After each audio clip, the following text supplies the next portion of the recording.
let's get to the topic of the day. And the topic of the day, let me just say, I say it all the time. I love doing this show. It's my great joy in life. It is my baby. It is everything that I have ever wanted to do in my career. I love putting on this mic, and I love talking sports. But there are some days that I am so excited to talk on this show, and this is one of those days. Because I truly believe that Lincoln Riley leaving Oklahoma for USC is both one of the single most shocking things that I can ever remember in sports. And I also think it is one of the single most important things that has happened in college sports over the last probably 20 years in terms of college football. So I'm going to go off the top of my head. I'm going to share as much as I can. Going to try to keep it as organized as I can. But let me start by saying this. Let me start by kind of going through the entire timeline of this, because USC opened in early September, LSU opened in early October, and at the time, you start to hear all sorts of candidates. Mike Tomlin was there, Dabo Swinney was there for a minute, Mel Tucker, James Franklin, whatever. About 3 or 4 weeks ago, Lincoln Riley's name started to emerge as a head coaching candidate for LSU, not USC. And he kind of gave a non-denial, I love it here. He doesn't really say that he's interested. And the topic keeps going on and on and on and on and on until, of course, Saturday night he's asked about LSU, and he says, I'm not going to LSU. I'm not going to be the next head coach at LSU. And instead he chooses USC. But I bring all that up for a very simple reason. I get a lot of stuff wrong on this show. But what have I told you about these Lincoln Riley rumors from the beginning? He did not give the Mike Tomlin denial. He did not give the Jimbo Fisher denial, which I talked about last week. He danced around it, and then that rumor lingered that he was interested in leaving Oklahoma for about 2, 3, 4 weeks. And what I always say, what I always tell you, when something is out there for that long, it means that that person or someone close to that person wants that rumor to be out there. So whether it was because of the fact that he wanted a raise, whether it was because of the fact that he didn't like the AD, whether it was because of the fact that he didn't believe that Oklahoma going to the SEC was the right move, which we'll get into in a minute, there was a reason that Lincoln Riley's name continued to be out there. People in the media continued to talk about it.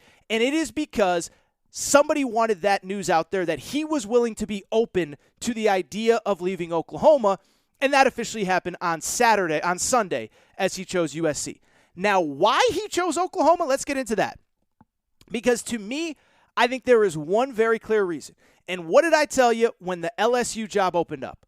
I said this. I said Scott Woodward is going to knock down every single door. Scott Woodward is the LSU AD. Because he knows that in 1 year, a lot can change. A coach can be perfectly happy someplace, and then something happens, and everything changes. It happened for Jimbo Fisher. He's happy at Florida State, decides a year later it's time to move on. And I truly believe that Oklahoma deciding to leave for the SEC is the reason that Lincoln Riley is no longer your head coach at Oklahoma. I could be wrong. He'll never admit it. He'll never say it. But a year ago at this time, I think Lincoln Riley could have been the Oklahoma head coach for 20 years. I think that the only place he was leaving for is the NFL.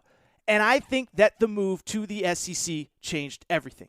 Because Oklahoma right now in the Big 12 is perfectly built to win at the highest levels of college football. It's almost like Ohio State. We'll talk about Ohio State. I know they just lost to Michigan. But in most years, why Urban Meyer was so great at Ohio State, and if he could have gotten out of his own way, could have been there for, an extra 10 years, is that Ohio State was built to win 10 or 11 games on their schedule every year. And it was the same with Oklahoma. I know the fans were frustrated with Kansas State and Iowa State and Baylor being on the schedule. Should have beat Baylor this year, by the way, if you're so frustrated. But at the same time, for a coach, it's perfect in this modern era because you now have 8, 10, 12 games to get ready, ramp up, and in a good season, you'll get ready for the playoff, and hopefully by then you'll be ready to compete. You don't have to deal with the wars that you deal with every week in the SEC where you're playing Georgia 1 week and LSU the next. LSU 1 week and Florida the next. Florida 1 week and Alabama the next. Lane Kiffin here, Mike Leach there, on and on and on and on and on. You don't have to deal with that at Oklahoma. You don't have to deal with that at Ohio State. And so when Lincoln Riley, forget USC for a second, when his name came up for LSU, I said, I believe the reason that Lincoln Riley's name is up is this. He knows that he cannot win at the highest levels in the SEC that he has at Oklahoma. He knows that the path is much tougher, and that even in a 12-team playoff era where, yeah, you can probably be the third or fourth team and get in, Oklahoma is used to winning 10 or 11 games per year. He is not going to be able to maintain that, and it doesn't matter how good of a coach he is, he just can't do that.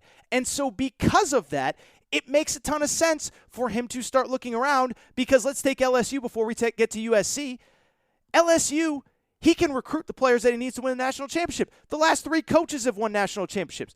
The depth and size and athleticism that you need at every position, not just quarterback and not just wide receiver, you could do that at LSU. And so I believe that Oklahoma leaving for the SEC is the reason that Lincoln Riley is USC's head coach. I do not believe that he thinks that he could win at the highest level at Oklahoma when they were in the SEC. That is why he decided to go. That is why he was out. And if that's the case, and we will never know, let me tell you this. I think it was an all-time tactical mistake by Oklahoma. I give Oklahoma credit. I understand they wanted more money. But look at where, think about where Oklahoma is now. And think about what it's going to be like when you have to play LSU, Georgia, Florida, Alabama, Auburn, Texas A&M, Ole Miss, every single week. I said it at the time. When the rumor first happened, I remember saying it doesn't make sense because Oklahoma, who cares how much money you have? You have it so set up so perfectly to make a run at the college football playoff every year, and you just gave that up. And I believe that cost them a potentially iconic head coach that I believe eventually could have built them into a national championship contender, but I don't think that he believes that he would have had time to at Oklahoma if they're in the SEC as early as next year. That is why I believe Lincoln Riley left Oklahoma.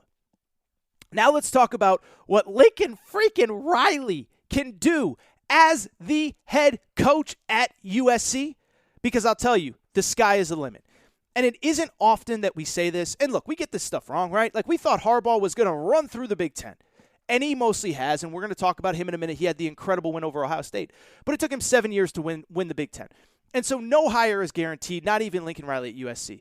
But it is hard for me to think of a single coach in college football right now that is better equipped to win at the highest levels of college football than Lincoln Riley at USC. Because think about it. First of all, this is a guy that can already recruit elite quarterbacks and elite skill position guys anywhere.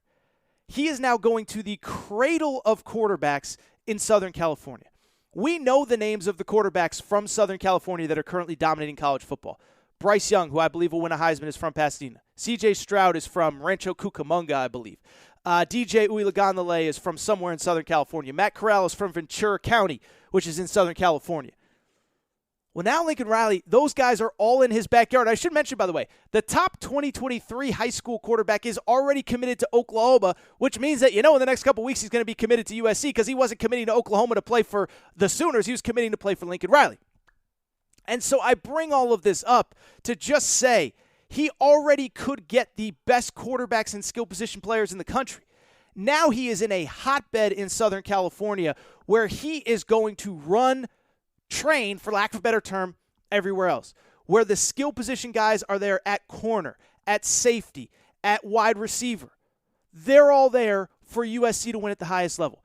Yes, he's going to need to sign the big guys up front, the offensive and defensive linemen. But let me tell you, when you have a chance to come to USC and play for Lincoln Riley, you take full advantage of that. And so when I look at a scenario, this is like a perfect best-case scenario.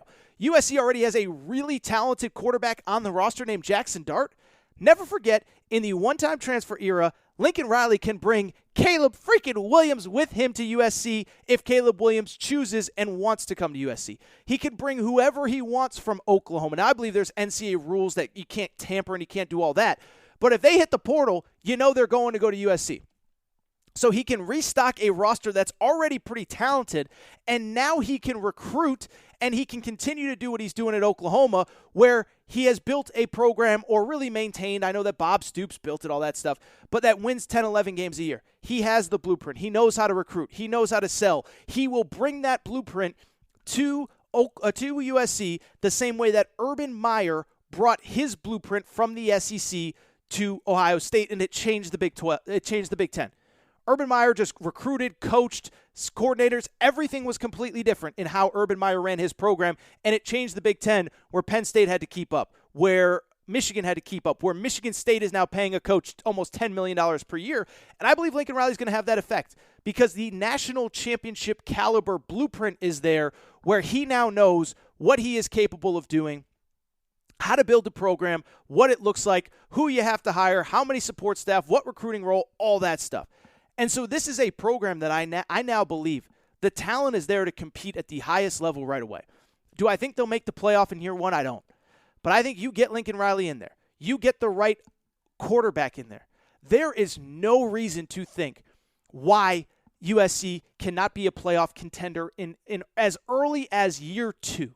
As early as year two, I believe that USC can be a playoff contender because this is a guy that is going to put up points. This is a guy that is going to be able to recruit the players that you need to recruit, develop the players you need to develop them, and USC now is built to be back, okay? I don't think they're toppling Alabama because Alabama's one of a kind.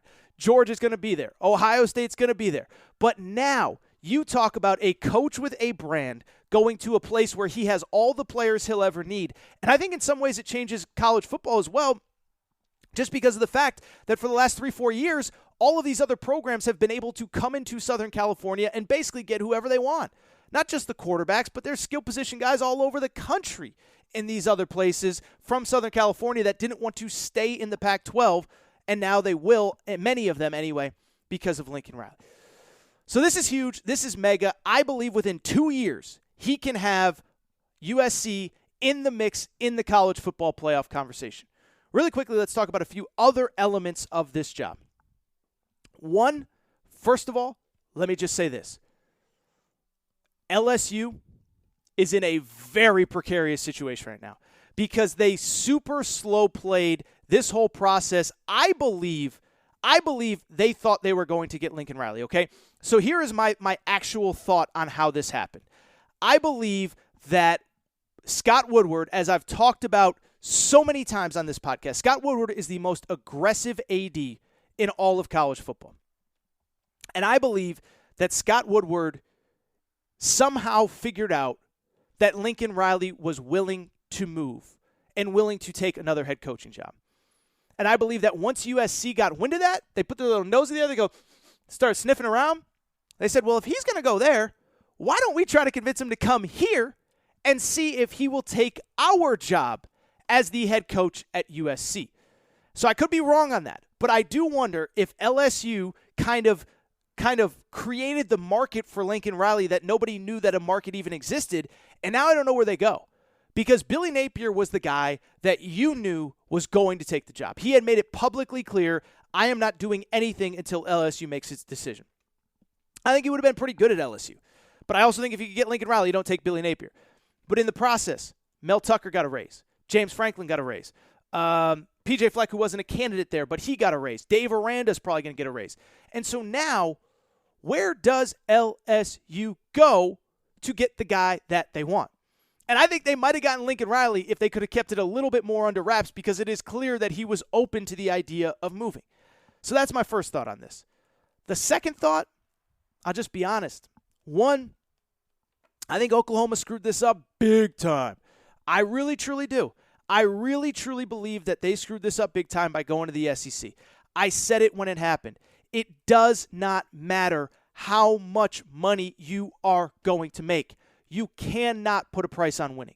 And I've used a million different examples, and I've talked all about it, and I don't want to get into it on and on and on over and over and over again. But I just go back to this idea, and I just go back to the idea that if he had just stayed in the Big 12, everything would have been fine, and I don't know where they go from there. You know, obviously the obvious name that will come up, Josh Hypel, the head coach at Tennessee, and I get it. Like, I get Josh Hypel going there, but what I would also say, and this is going to sound crazy, in the new modern era of college football, where Oklahoma is now in the SEC, is Oklahoma even a fundamentally better job than Tennessee? And by the way, I should mention, for people who don't know, Josh Hypel was a quarterback at Oklahoma, won a national championship at Oklahoma. But one, is that job even better? And two, let's also never forget that Josh Hypel was fired by his previous head coach Bob Stoops. And so does he want to go back to a place that fired him, that almost cost him his career? Now, he bounced back. He's doing well, but I don't know. And I don't know that Oklahoma's a fundamentally better job than Tennessee anymore. It would be in the Big 12 era. They ain't going to be in the Big 12 for much longer. And so to me, I don't know what Oklahoma does from here, but it's setting up for a fascinating coaching search. Maybe Bob Stoops comes back. I don't know.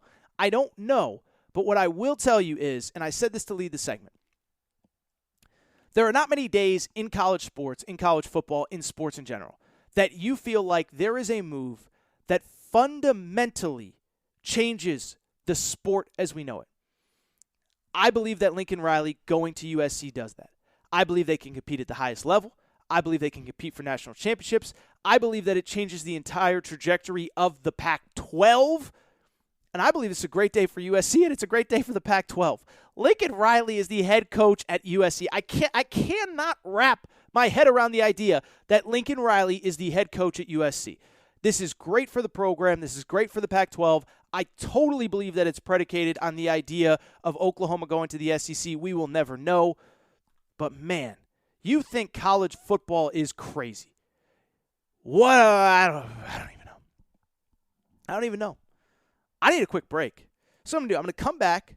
I'm going to talk about Michigan, Ohio State, Alabama, Ohio State, or Alabama, Auburn in the Iron Bowl. And just, what am I going to do? Lincoln Riley is the USC head coach. I need a break. I need a cold one. I'll be right back. If you enjoyed this video, do me a quick favor. Make sure to subscribe to the Aaron Torres Podcast YouTube channel. Also, make sure you're following on social media at Aaron_Torres on Twitter, at Aaron Torres Pod on Instagram.